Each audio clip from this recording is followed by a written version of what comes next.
আসসালামু আলাইকুম, welcome to my new another video. আজকে সকালবেলায় চলে আসলাম আমাদের মাঠে। আর মাঠের কুয়াশাটা একবার দেখুন, যেহেতু শীতকাল চলতেছে। আর শীতকালের এত ঘন কুয়াশা কয়েকদিন যাবৎ পড়তেছে সকালবেলা।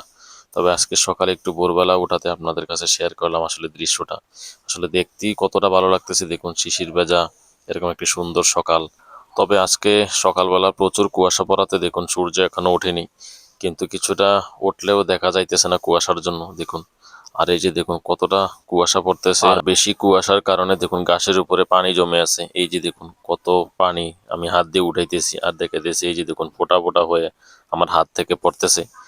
তবে গ্রামের এরকম একটি সুন্দর মুহূর্ত বা সুন্দর সকাল উপভোগ করা অনেকটা বলতে গেলে ভাগ্যের ব্যাপার। কারণ যারা আসলে গ্রামে থাকে তারাই এরকম একটি সুন্দর দৃশ্য অনুভব করতে পারে, কিন্তু যারা শহরে আসলে তারা এরকম একটি সুন্দর দৃশ্য কোথায় পাবে। তবে ভালো লাগে আসলে গ্রামে আছে বলেই গ্রামের এত সুন্দর সুন্দর দৃশ্যগুলো উপভোগ করতে পারি। তবে সকালের দৃশ্যটা আরো অনেক মধুরময়।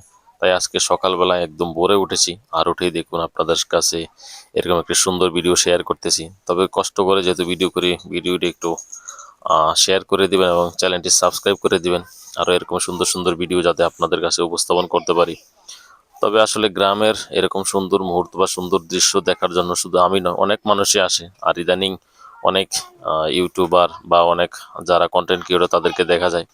আসলে সকালবেলার এরকম একটি সুন্দর মুহূর্ত, আর সাথে যদি গ্রামের বাড়িতে মানে এত সকালবেলা যদি পিঠা বানানো হয় আর রোদে বসে সেই পিঠা খাওয়ার আসলে মুহূর্তটা অনেক আনন্দদায়ক। ছোটবেলা খুব খাইতাম যখন এরকম শীতের বেলা সকালবেলা রোদ্র উঠতো আর পিঠা বানিয়ে দিলে রোদে বসে বসে খেতাম।